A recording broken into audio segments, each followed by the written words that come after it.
Honorable Sakwa Bunyasi is our guest this hour. Thank you. He's the chairman of Vision 2030 Delivery Board, and he joins us this morning to talk about 7 years away from Vision 2030. It should have been completed. Karibu sana to the hot seat. Asante. We'll try to keep it hot. That's what I've observed. Right. I've listened to some of your programs. Oh, thank you very much for listening. Thank you. Yeah, I do. From time to time, it goes very well. Last time I listened, you had Mr. Wanjigi in this seat. Yeah. And he was talking about bankruptcy, including bankruptcy of nations. Yes, he was.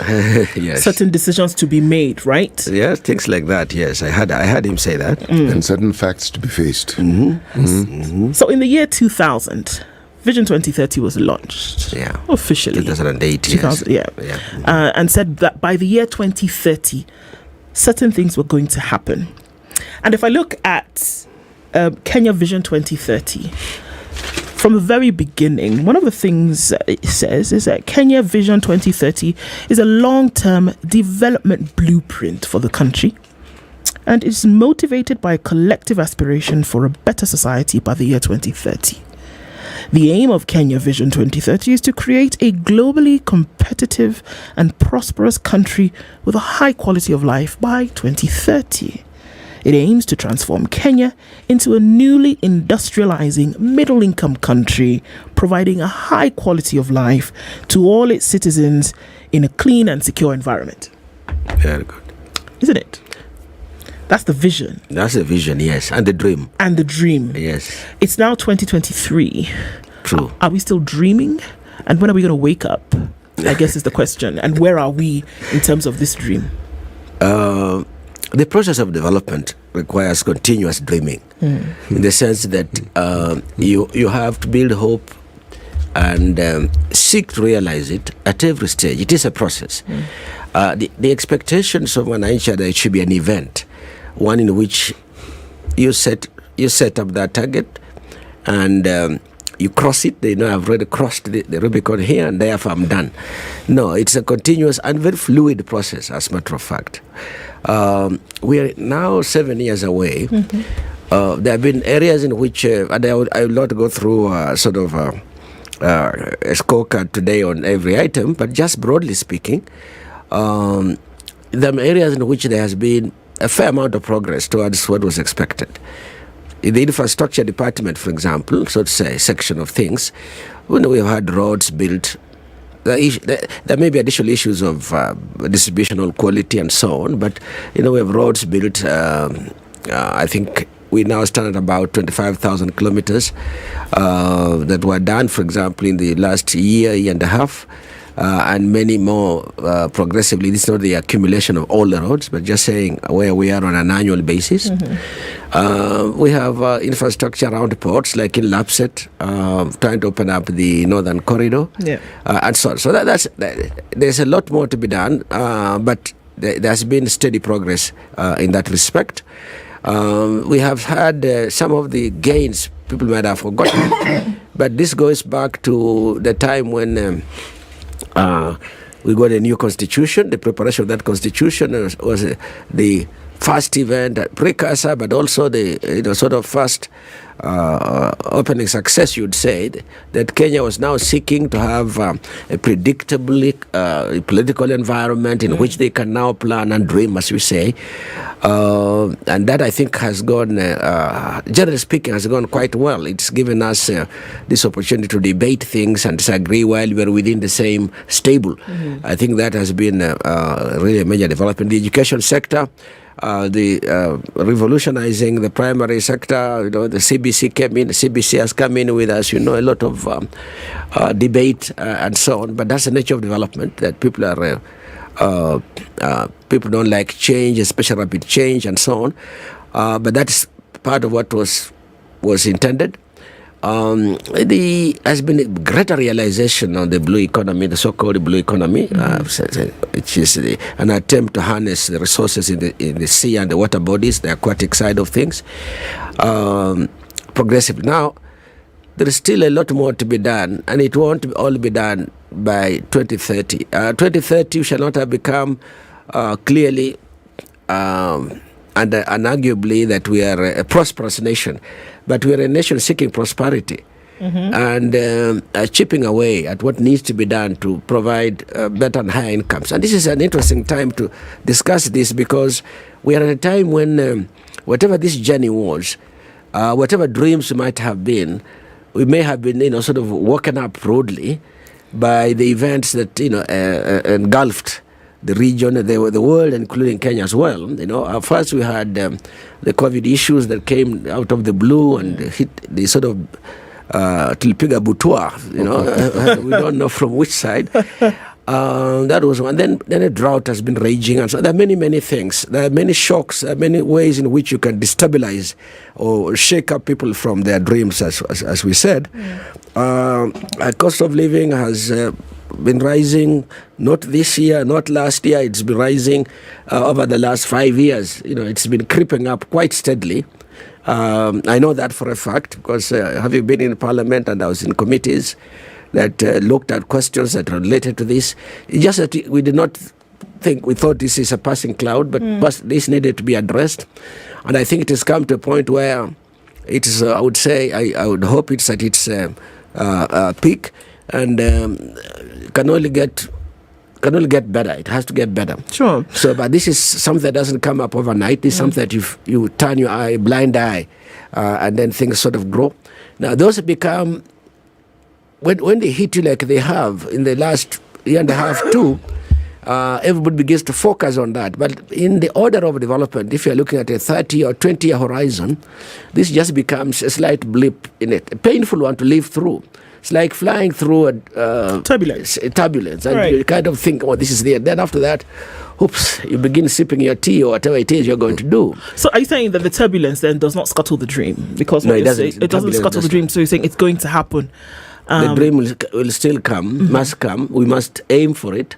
We can miss the dream if we close our eyes, altogether, and so we can't get the pathway clearly. But the purpose of the vision program is to remind us and try and bring us back each time on track, on the focus, on the dream, and also on the actions that we need to have working on the dream. There are those who would argue that in trying to understand what can be achieved with this dream is to look at what has been achieved.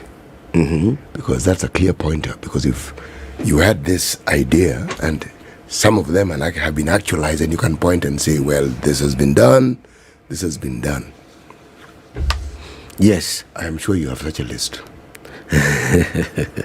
Yes, we have the list. Let me put it this way. We at Vision 2030 are in the process of preparing a status report to address exactly this question, to say where are we in Vision 2030, and to do so with evidence, with data, and so on. That's going to be one of my first major deliverables at Vision 2030. But we do progress reports. There are progress reports that are done annually, and these progress reports are different from the evaluation I am saying we're going to do. It's actually already underway. Explain to us how. Yes. It will be different, please. The difference would be, in a progress report, you're sort of saying, where was I from point 0? Where was I at 0? I'm going to 1, and so on. And if you're at 5, where was I at 4? And I'm going to 5. You can give incremental changes that you observe are occurring. And if they are continuing to grow incrementally, then you're making satisfactory progress, because you're growing, you're not receding. Sometimes you might be stationary. Now, the status report, cross-sectoral report, is to say, what is the net effect of this accumulation of these increments that we have been having? We would perhaps say now, let us look at the road sector, not just what we did last year, we shall do this year, what has been done totally, what net effect does this seem to have towards our goal of a prosperous nation with social and economic transformation, growing and so on. We, for example, now, in the current administration, the Kenya Kwanza administration that we have now, has a major economic focus, socio-economic focus on the bottom-up economic transformation, they say. So we would, in doing this evaluation, I'll step back just a minute before I say that, but in doing this evaluation, we'll be saying, to what extent are we in sync are we promoting this socio-economic policy in the nation and so on. And that process, for example, has begun in the last, I think, 9 months or so. Is it 9 yet? After the last election, there have been major efforts to align the development process at the center with the county government development strategy, where they have the CIDPs, the county integrated development plans, and then to say how does what they do, because they're using government resources, as is the national government, how can we get what they do to be consistent and in consonance with the overall development we want to achieve for the country. And in the bottom-up economic transformation process, the choice strategy is to say we'll work with value chains in, say, for example, for the economic side of the transformation. And if you work with value chains, it means you see what is on now, but you go all the way back to its start, its finish, whatever that value chain is. Our county is going to be doing the same, and there have been major efforts trying to get them to work together. Two, it helps the counties appreciate what is the national priority and direction, and to say their share of development as well will align to those. After all development is in counties, all 100% of the development, because there's no part of Kenya that's not in a county. However, each county then has a different capacity to contribute to this vision that we have got. So what has been achieved? I think that we can look at various things. One is, I talked about the road network, is always the easier one. The engineering projects are always the easiest ones to look at, because they're measurable in terms of start to finish, in terms of impact and quantum. Because they are visible. Yeah, because you can see the road, right? People can see the road and so on. The social ones are more tricky, because we can argue that we have achieved, have not achieved. But there is no doubt, for example, that the changes that are occurring, let us take education, are far-reaching at the primary, at the lower levels. Early childhood education has taken root. I think we are now taking it for granted, but the idea that children should go to preschool before they go to grade 1 or standard 1 is now currency, is now part of what we take for granted. This has been codified, so to say, more robustly with the onset of the Vision 2030, that it's now a formal part of our education system. Now, of course, then we have gone into the CBC with the wisdom of all of who looked at it. And I think people are beginning to appreciate that it's probably different in what it does. There's still, the jury is still out there on its affordability, particularly for parents and so on. But what it does also that shook many parents is that it needs much more parent involvement in the education than was the case before. But that's one of those, and I think it will be a different generation of people later in CBC as they go through the whole system. TVETs have come in to infuse technical skills and so on and so forth. University education has exploded, as you know. And I think Kenya is now one of the few countries on the continent in which educated manpower is not in short supply. Or deploying it and getting it with the market required skills is now the next challenge. And you can do this through finishing. And so there are some of those that have occurred. Sure. On the infrastructure side, apart from roads, the port development, with the SGR, for example, now it's a reality. And we can, of course, discuss other ambient issues that were around the SGR, but be it as it was, the SGR is in place. It's actually doing what we expected to do, not fully because it wasn't taken to the end. It was supposed to go all the way to our borders to move goods rapidly through the territory.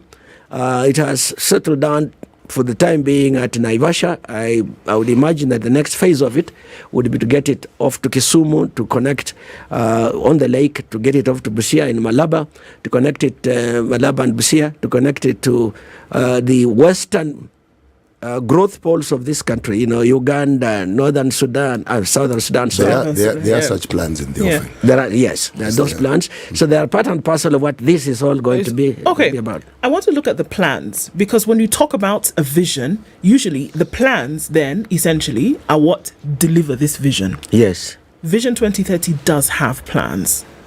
at the very least, these plans are on paper. MPT1, NTP1 rather, NTP 2 and 3. 3, and now then 4. 3 comes with the Big Four agenda, and then now 4. Now, if you look at the trajectory of these plans, from the things that you've talked about, would you say that these plans have been followed, and that within the factors that make up these plans, you would then be able to tick off and say, this is what we envisioned for this plan? We have actually been able to finish them and complete them. Then we can actually deliver this vision in a wholesome manner. Because oftentimes, and I must be honest, it feels as though things are happening in silos. Things are just happening all over the place, and it's not following a plan. And at the risk of sounding almost cliche, we've seen economies whereby plans have clicked and plans have been followed. They've even beaten the timeline for their plans, and they have entire cities having been built fully functional where people don't even live. So here, at the risk of, falling into the danger trap of doing some kind of comparative analysis with other countries, would you say that the plans that had been put out have been followed to the letter? Because if they haven't, that could probably pose as a problem. Yes, I think that you have touched on a wide spectrum of things, including the sort of things that make planning problematic, the sort of things that can be able to divert a dream and so on. You're right. Those observations are valid completely.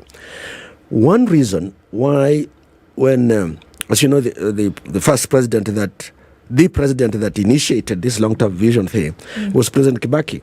When his administration, when Kibaki left at the end of his administration, and the next administration came in under President Uhuru, he must have felt that this is too broad. I can't quite put my finger on which of these things will mark my legacy. So he decided that he will focus on a few areas. The rest will continue to be done, because the government, the entire planning and development system was in the 2030 mode. What is it we can do? You're given some sort of target, a future target, a timeline. What are you doing in your sector? Whatever you are doing in as part of government service delivery, you are supposed to be focusing on to 2030. But he felt that there should be something that are even faster accelerators than the general development plan. That might have looked lackadaisical sometimes and so on, because the government is the economy-wide thing is broad and so on. So he came up with the areas and said, let us push manufacturing to move much faster than it is doing now, so that we can achieve our goals. And, there has been mixed results on that, and I can comment a bit on that also. He talked about health. Health is a critical function. And it's one thing that teaches every household in this country. And he thought about having which was intended, universal health care. He said, let us push that universal health care and so on. So there are various areas where this was done. But then what happened? Of course, housing. Housing is a big issue, particularly in urban areas. He pushed that, not to the exclusion of the others, but I guess it was a way of seeking to get these drivers and these transformative sectors to move faster. If manufacturing had moved at the pace it was intended, it will chip away at unemployment substantially in the formal sector and so on. So all those intentions were great. The achievements in terms of manufacturing, we wanted manufacturing to grow to a point where it was about 20% of GDP. It moved up for a while steadily towards 10, 11 and so on. But it's like a yo-yo. It can go forward, it can go back. And then it sort of slid back a bit to 8-point-something% and so on. But the intention is to push it back towards 20. It's a battle. It's like you're pushing up this heavy object on a slope. If you relax, it will push you back. And so the force to push it must be continuous and so on. And with those intentions, you might reach soft ground and you still slide and so on. But the intention is kept on going back there. Indeed. 7 years out to that date, the Honourable Sakwa Bunyasi is with us in the studio. He is the chair of the Vision 2030 Delivery Board, and we're having that conversation this morning, going through the motions and saying there were plans that were put out. There is money that has been spent. There's even more money that has been allocated. What challenges have been faced in delivering this vision to date until 2023, whereby we're saying 7 years to go? And we could even get, religious here and say 7 years, 7 is the number of perfection. In the next 7 years, these things will be perfected. Is that speaking idealistically, or are we saying that it's very possible that we're going to get to 2030, right? And some of these things that we talk about having served as deliverables will not have happened. I'll give you an example. In the very about of Vision 2030, what are some of the things that we said? That it was to make sure that Kenya is a middle income country providing high quality life for all, not some, all. Not medium quality, not low quality, high quality life. So if you look at the very basics, food, shelter, if you look at healthcare, if you look at education, that it has to be at the top for all Kenyans by 2030. Is it possible to deliver 2030, the vision, from what you're seeing?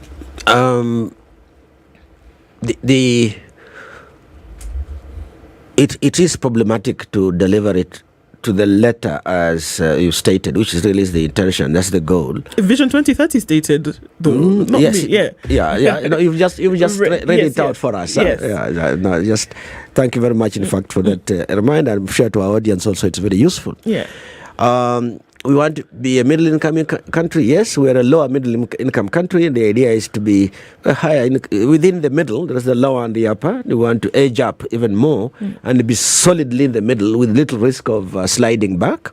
And I think that has remained as a goal. The advantage of keeping it as a goal in whatever we are doing is that we're measuring ourselves in terms of where we should be, not back from where we have come from. That's very useful, but how far do we have to go? If you're an athlete, you must reach the finish line. Otherwise, all your effort. If a Manyala goes and stops a meter short of the finish, he's not done, despite all the energy has expended. So that, I think, that goal, aiming, striving to go forward, I think is a very good thing in Kenya's current development stance. Now, shall we get there? We might fall short of some of that. One, we have not achieved in the manufacturing sector the target growth that we had expected. We had expected to get to be nearer, probably by now we should be nearer 17, 18%. As we head down towards 30, the sector has been struggling for various reasons that are not inside the sector necessarily. Some are not. Because, for example, if I may just comment a bit on manufacturing, the issues around cost of power are still a challenge for industry. The global factors that have been a problem are still a problem. For example, now the U.S. development policy of raising interest rates is sucking out foreign exchange from across the world, and people are preferring to go into that market. So we have these challenges. We think they are going to be short-term challenges, and so on. So there are factors that may militate against our getting there. Of course, we have the issues related to drought and climate change and so on. But let us say this is part and parcel through which we are expected to navigate. It's not as if they were completely unexpected. In the process of development around the world, you always expect there will be some outside factors, exogenous as they call them, outside factors that might affect what you're doing internally. The challenge is not that they can't occur, but that when they do occur, your coping strategy is a tested one, is a good one, and so that you can, muddle through and move forward. A lot of this is muddling through, I can assure you. When you look back, looks good. But as you look forward, there are so many unknowns. You just have got to get the best way going forward. Shall we get there by 2030? Shall we be a prosperous nation with high quality life, including a good environment and so on? That's probably a little ambitious, but we shall be along that route that has been stated. When one talks of dreams and hopes, those who believe in the Christian faith and read the manual of operations for that faith called the Bible, there's a sector